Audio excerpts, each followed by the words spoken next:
Assalamualaikum warahmatullahi wabarakatuh. Kembali lagi di channel Coretan Sastrin.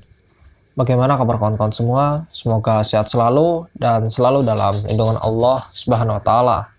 Di episode kali ini, saya akan membacakan cerita dari PD tentang pendakiannya di Gunung Sindoro. Bagi kawan-kawan yang baru bergabung di channel ini, jangan lupa mengklik tombol subscribe-nya agar terus bisa mendukung channel ini.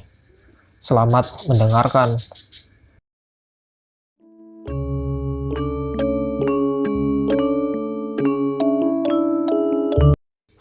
Kejadian ini terjadi sekitar tahun 2017 atau satu hari sebelum pengumuman kelulusan SMA. Pas itu, temen gue dari Tasik kebetulan lagi main ke rumah. Karena gak ada yang asik di Jakarta, ya udah, gue ajaklah dia naik gunung. Kebetulan dia juga suka naik gunung, karena ini dadakan dan gak megang duit banyak. Akhirnya gue nyaranin buat ke Gunung Sindoro. Kenapa Sindoro? Selain karena letaknya di Jawa Tengah, yang mayoritas semuanya murah dibandingkan Jawa Barat. Gue juga penasaran sama Triple S, yang salah satunya ya Sindoro ini. Setelah packing rapi, gue berangkat ke terminal Pulau Gebang, Jakarta Timur dengan modal nekat. Karena ini dadakan, gue belum punya tiket. Feeling gue sih bakalan dapet, soalnya waktu itu bukan hari libur, gue doang yang meliburkan diri. Dan alhamdulillah dapet. Gue berangkat dari terminal Pulau Gebang sekitar jam 9 malam. Karena bisnya sepi banget, gue ngabisin waktu gue buat tidur. Ya, namanya jalan malam. Apa yang mau dilihat kan? Kita ngabisin waktu sekitar 6-7 jam perjalanan sebelum sampai di terminal Wonosobo. Gue sampai di terminal Wonosobo sekitar jam 3 subuh.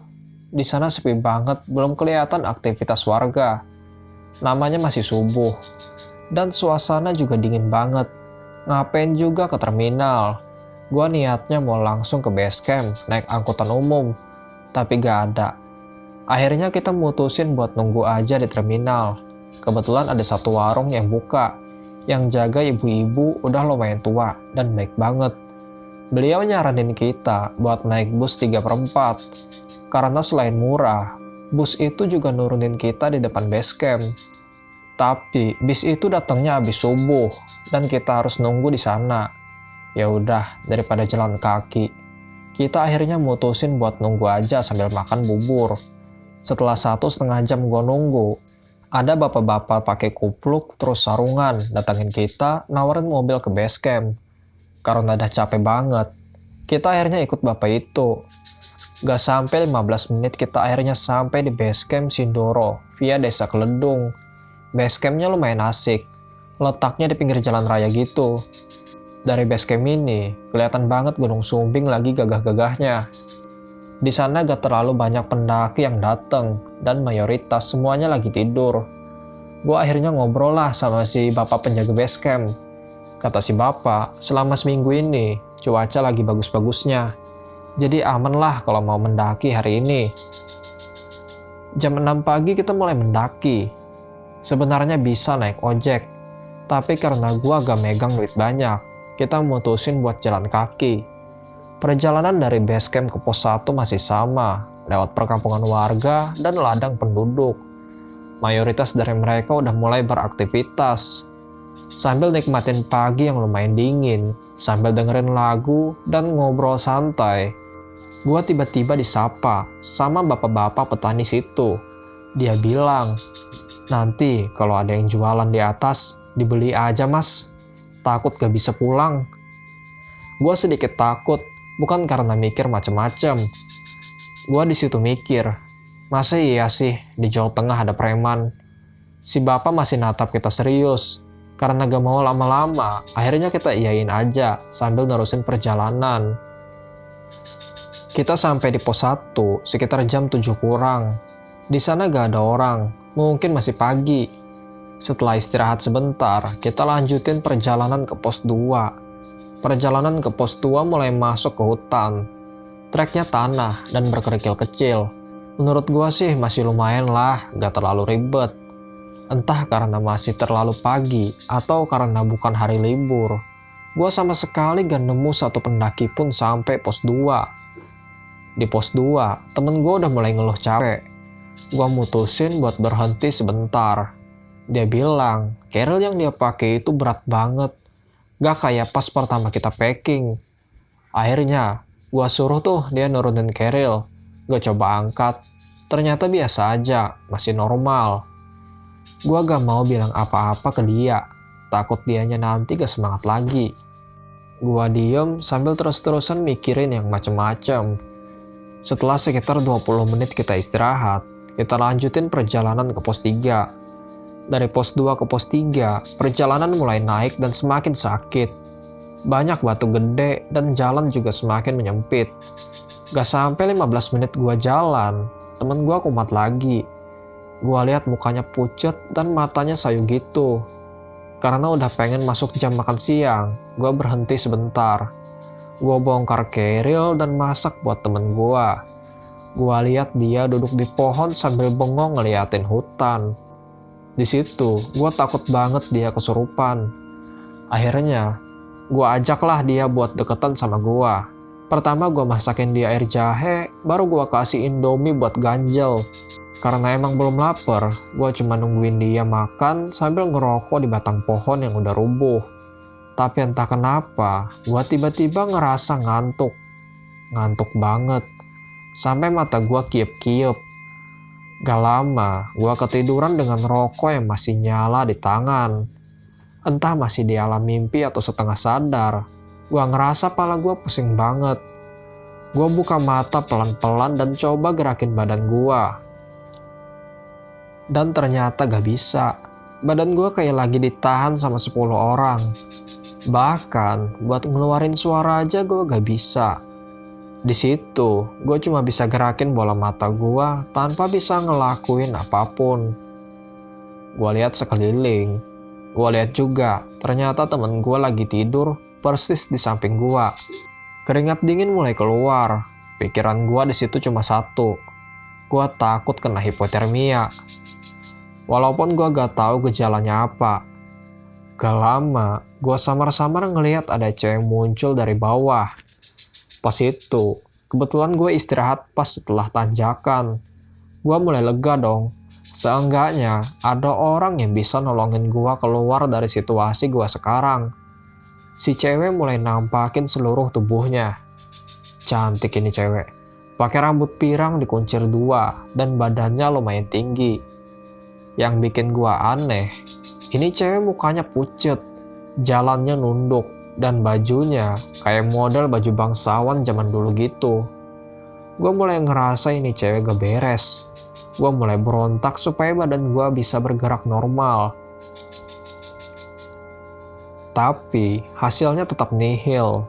Seberapa kuat gue berusaha, badan gue kayak makin keiket gitu. Dan si cewek ini kayak sadar gue bisa ngeliat doi.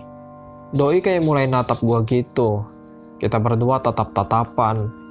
Gua ngeliat matanya kayak gak ada kehidupan sama sekali. Tapi pancaran matanya nunjukin kalau dia takut sama gua. Tapi tetap jalan mendekat ke arah gua. Dada gua mulai naik turun. Sampai tiba-tiba dia ada sekitar 1 meter di samping gua. Gua ngerasa dada gua kayak mau meledak. Gua takut banget pas itu. Gua merem dan tiba-tiba gua ngerasa ada yang nyentuh bahu gue. Gua kaget langsung loncat dan ternyata itu temen gua. Gue yang masih ngos-ngosan dikasih minum biar tenang sama temen gua yang juga mulai kelihatan panik. Temen gua nanya ada apa, tapi gua gak mau jawab. Dalam hati gua bersyukur itu cuma mimpi. Kampret, padahal masih siang. Setelah gua ngerasa enakan, gue ngajak temen gue buat lanjutin perjalanan. Karena takut temen gue juga bakal kena. Sekitar 2 jam setelah tempat kejadian tadi, kita akhirnya sampai di pos 3. Dan ternyata rame banget. Gue gak dapat tempat di sana. Karena lumayan capek juga ketampol trek ke pos 3 yang lumayan ngehe. Gue istirahat mampir ke tenda salah satu pendaki. Di sana gue nanya-nanya tuh. Kok pos 3 rame banget. Padahal di jalur itu gue gak nemu siapa-siapa. Dia cerita kalau tadi jam 11 siang, pendakian ke Sindoro ditutup sementara. Alasannya ada warga Keledong yang lagi meninggal. Gua kaget, pas jam 11 itu, gua lagi istirahat di jalur. Kata dia emang gak boleh ada aktivitas naik atau turun dulu seharian ini. Dia juga harusnya udah turun, tapi gak dibolehin sama porternya. Dia juga katanya kaget kenapa gua bisa sampai sini. Padahal pendakian itu lagi ditutup. Gua ceritalah kalau sebenarnya gua start dari base camp jam 6. Jadi gue gak tahu kalau pendakian itu lagi ditutup sementara. Si masnya akhirnya nawarin gue buat gabung aja di tendanya dia buat sementara. Karena emang gak ada tempat lagi di sana. Penuh banget sumpah. Kalau pas itu gue jalan sendiri, gue pasti langsung nerima tawaran si masnya. Tapi dilihat dari mukanya temen gue, dia kayak gak mau gitu nerima tawaran si masnya. Karena ini pendakian yang ngusulin dia, gue gak bisa maksa. Akhirnya kita mutusin buat lanjut ke Sunrise Camp. Sekitar jam 4-an, gue pamit sama si masnya sekalian bilang terima kasih. Si masnya itu natap kita mesra gitu. Lama banget. Dari mukanya gue udah paham dia seolah ngomong, "Udahlah mas, di sini aja sama kita." Tapi mau gak mau gue tetap harus lanjutin perjalanan. Perjalanan ke Sunrise Camp gak terlalu curam dan lumayan bersahabat. Pemandangannya langsung Gunung Sumbing yang pas itu kebetulan lagi bagus-bagusnya. Gua nikmatin banget perjalanan ini sambil berharap gak ada kejadian ngaco lagi. Sekitar 1 jam kita akhirnya sampai di Sunrise Camp. Tempatnya kayak lapangan gede gitu dan jarang ada pohonnya. Pemandangannya langsung ngarah ke Gunung Sumbing dan kota Wonosobo. Ini tempat cakep banget. Mungkin kalau malam bakal kelihatan city light yang bagus banget. Di Sunrise Camp ini gak terlalu banyak pendaki yang ngecamp. Karena tempatnya yang terlalu terbuka yang memungkinkan angin berhembus kencang dan bisa ngerusak tenda. Cuma ada 4 tenda di situ dan semua penghuninya lagi ada di dalam. Mungkin mereka kedinginan. Gue bagi tugas sama temen gue. Gue bangun tenda dan temen gue masak buat makan malam. Setelah itu kita mutusin buat langsung tidur. Karena emang nanti niatnya mau summit sebelum sunrise. Jam 8 malam kita udah masuk ke sleeping bag masing-masing. Mungkin karena capek banget. Gak sampai 5 menit gue udah pules di dekap angin malam dan suasana sendu Gunung Sindoro. Sampai tiba-tiba gue kebangun jam 12 malam. Gue ngerasa kayak ada suara berisik banget. Mirip kayak suara orang yang lagi siap-siap mau summit. Gue masih belum sadar kalau itu masih tengah malam. Gue buka mata, samar-samar gue lihat langit warnanya merah. Dan ada kilat-kilat gitu. Gue mulai curiga di situ. Gue ngecek HP dan ternyata masih jam 12 lewat. Orang bodoh macam apa yang mau sampai tengah malam? Mau lihat apa di atas? Sementara langit lagi banyak kilat. Tapi gue mulai tenang. Pas lihat senter mereka nyorot ke tenda kita. Gue pikir, mungkin pengen tektok. Karena suasana mulai masuk akal, gue kembali tidur lagi tanpa mikir yang aneh-aneh. Sekitar jam 4 pagi, temen gue bangunin gue buat siap-siap summit. Gue agak sarapan dulu karena emang perjalanan masih lumayan panjang dan takut gak dapat sunrise. Setelah packing tipis-tipis, gue mulai masuk ke belantara sunyi membelah gelap. Sebelum ke puncak, kita harus lewatin pos 4 dulu. Jalan ke pos 4 lebih sakit dari trek sebelumnya. Semua berbatu dan sangat miring. Lumayan nguras tenaga di situ. Karena masih gelap dan pencahayaan yang sangat minim, gue bahu-membahu buat sampai ke pos 4. Sebelum tanjakan terakhir pos 4, samar-samar gue lihat ada cahaya dan suara rame banget. Awalnya, gue pikir mungkin itu pendaki yang lagi camp di pos 4. Gue mulai tenang dan semangat buat sampai ke sana. Tapi ternyata bukan. Gue sempet bengong dan lemes pas ngeliat itu. Gue agak tahu pas itu lagi mimpi apa enggak. Yang gue lihat pas itu kayak pasar dan banyak banget orang. Mereka mayoritas mukanya pucat dan tatapannya kosong, tapi tetap bertransaksi layaknya orang jual beli di pasar. Semuanya pakai baju adat Jawa. Walaupun ini tempat berisik banget, tapi dari mulut mereka tidak menunjukkan bahwa mereka lagi ngomong.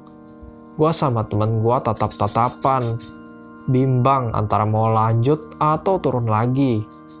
Tiba-tiba gua inget pesen bapak-bapak petani tadi, bahwa kalau ada yang jualan harus dibeli.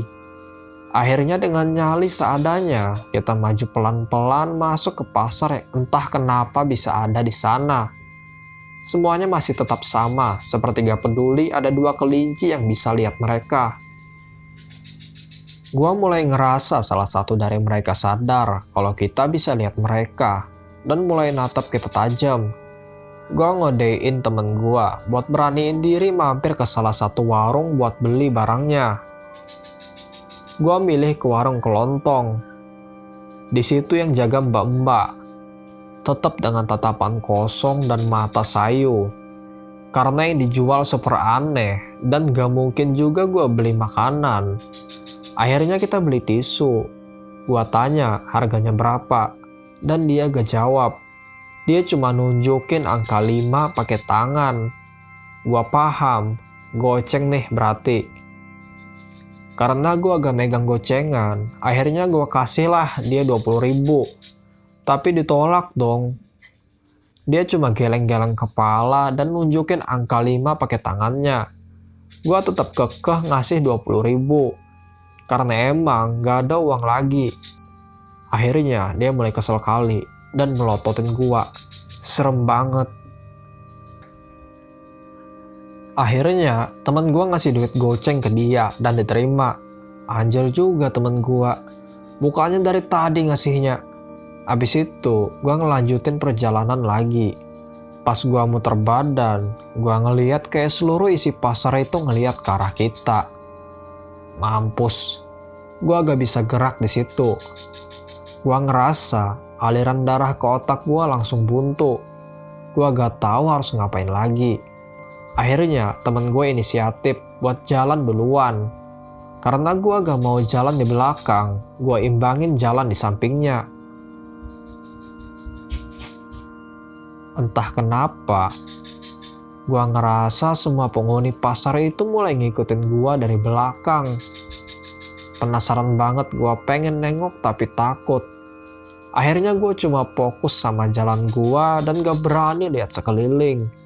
Gua jalan sambil nunduk. Sekitar 15 menit gua jalan, akhirnya gua keluar dari tempat itu. Pemandangan selanjutnya mulai hutan normal, dan suara pasar mulai berangsur hilang. Gua sempet pengen nangis pas berhasil keluar dari tempat itu. Gua tatap-tatapan sambil ketawa sama teman gua. Gua lanjutin jalan ke puncak. Jalannya mulai gokil. Ada sekitar 6 tanjakan dan semuanya terjal. Gua gak tahu itu tanjakan beneran apa enggak. Yang pernah kesana bisa komen. Tapi yang gua rasain saat itu, ini tanjakan kurang masuk akal. Lumayan nyiksa dengkul juga. Akhirnya, sekitar 1,5 jam gua lewatin tanjakan itu, sampai akhirnya puncak, terpampang jelas di depan mata gua. Walaupun gak dapat sunrise, gua tetap bersyukur gua bisa selamat tanpa nyasar di pasar setan tadi. Di puncak gak terlalu banyak pendaki, karena emang pendakian lagi ditutup. Jadi gua ngerasa gunung ini milik gua. Sambil ngopi dan cerita-cerita kejadian yang kayak mimpi tadi sama temen gua. Gua ngerasa hidup ini tentram adanya. Sekitar jam 8 pagi, matahari udah mulai naik. Dan puncak terasa lumayan panas. Karena kita juga udah lapar banget, kita mutusin buat turun. Gak ada masalah apa-apa waktu perjalanan turun. Bedanya, pasar yang kita temuin subuh tadi menjelma jurang lebat belantara.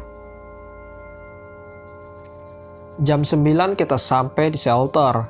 Gua lihat 4 tenda tadi udah gak ada di tempatnya. Gua agak mikir macem-macem lagi. Mungkin emang itu orang udah turun duluan. Karena capek banget, gua agak langsung masak. Gua mutusin buat rebahan sebentar. Temen gua di depan yang masak. Pas lagi asik leyeh-leyeh, gua lihat temen gua udah mulai ngaco lagi. Dia terus-terusan mandangin rumput yang ngarah langsung ke jurang. Gua deketin lah. Terus tiba-tiba dia kayak nunjuk gitu ke arah ilalang. Di situ gua lihat kayak ada mata gede banget dan nyala. Temen gua mulai ngeracau. Bang, lihat deh, itu mata kan? Gua sebenarnya ngeliat, pura-pura gak lihat sambil nurunin tangannya. Bukan, itu pelakat mungkin. Udah, jangan nunjuk-nunjuk gak sopan. Tapi temen gua tetap keras. Iya bang, itu mata. Abang lihat kan, itu mata bang. Gua mulai malas ngadepin yang beginian. Mungkin kunang kali. Udah, gak usah ditunjuk lagi. Gak sopan. Kata gua mulai keras. Dia kayak takut gitu sama gua. Gua sebenarnya juga takut dan kasihan lihat mukanya. Cuma gua gak pengen sesuatu yang aneh-aneh terjadi lagi. Tiba-tiba yang punya mata keluar. Muncullah seekor anak macan kumbang. Bulunya hitam banget. Jalan pelan mendekat ke kita. Gua panik seada-adanya. Biar cuma anak kan. Logikanya gak jauh-jauh. Pasti ada induknya. Si anak macan ini mulai ngeluarin suaranya. Gua yang gak pernah ketemu ginian, mendadak diem kayak batu. Berharap dia gak sadar kalau kita manusia. Entah pemikiran primitif dari mana. Cuma setahu gua kalau kita diem aja pas ketemu binatang buas, dia akan nganggap kita itu benda mati. Makanya gua diem. Gak lama ada pendaki yang abis muncak turun dan langsung nyalain api. Alhamdulillah si anak macan itu kabur. Dia mastiin kita gak apa-apa. Dia pesen, katanya kalau ketemu sama beginian lagi, nyalain api aja. Mereka takut sama api. Gue mulai bisa bernapas lega. Karena suasana mulai gak jelas, habis makan gue langsung beberes buat turun. Kabut mulai naik, dan di sunrise camp, kita benar-benar sendirian. Karena gak mau temen gue ngaco lagi, gue inisiatif buat bawa barang lebih berat dan backup dia. Jam 12:30 gue mulai turun. Pelan-pelan membelah kabut yang mulai nutupin jalan. Lama-kelamaan gue ngerasa ini keril emang tambah berat. Gak kayak biasanya. Kaki gue mendadak kram dan sering terpeleset. Tapi tetap gue tahan. Gue berusaha tetap tenang biar temen gue gak takut lagi. Tiba-tiba kabut berubah jadi hujan medium deres. Apesnya pas itu, keril gue gak ada rain covernya dan gue cuma bawa satu ponco. Karena gue lebih khawatir alat gue rusak dibandingkan badan gue selimutin dah tuh keril dengan kasih sayang. Abis itu, gue lanjutin perjalanan lagi. Sampai pos 3 udah lumayan sepi. Cuma ada beberapa tenda yang masih menetap di sana. Hujan tetap turun lumayan lebat. Gua tetap lanjutin perjalanan turun. Perjalanan terasa cukup berbahaya, mengingat trek yang dilalui curam dan berbatu, yang bikin jalan jadi lumayan licin. Gua terus turun diiringi suara rintik hujan menyentuh dedaunan, dan bau petrikor yang menguap dari tanah di gaung udara. Gua gak nyetel musik pas itu, karena emang gak akan kedengaran juga kalau hujan begini. Di pos 2, gue berhenti karena kaki gue udah mati rasa dan gemeter hebat. Gue gak mau duduk karena takut nanti gak bisa berdiri lagi karena kram. Gue senderan di batang pohon yang lumayan gede, sambil istirahatin kaki gue. Dan di situ temen gue mulai ngaco lagi, dia mulai bengong lagi. Gue timpuk pakai batu biar dia sadar. Bukannya sadar, dia malah mulai nunjuk lagi ke arah hutan yang lumayan lebat. Bang, ada cewek liatin kita. Sumpah. Di situ gue kesel banget sama dia. Gak usah ditunjuk, ntar aja lo cerita di base camp. Akhirnya gue mutusin buat lanjutin jalan lagi. Biar temen gue ini gak tambah kumat. 2 langkah gue jalan, gue baru inget. Gak jauh dari tempat tadi adalah tempat dimana gue mimpi tentang si cewek. Gue mulai maksain temen gue buat terus jalan tanpa break. Karena jujur, badan gue udah mulai kerasa beku, jadi harus banyak bergerak. Walau kaki rasanya mau hancur biar gak kena hipo. Dan alhamdulillah, gak nyampe 2 jam kita sampai di base camp dengan selamat. Abis mandi dan ganti baju, gue ngobrol lah sama si penjaga base camp tentang kejadian kemarin. Katanya, emang kemarin ada yang meninggal di desa dan pendakian sempat ditutup. Katanya juga, pas itu puncak Sindoro kelihatan awan hitam banget. Katanya, biasanya kalau udah kayak gitu, emang gak boleh lanjutin perjalanan sama penghuninya.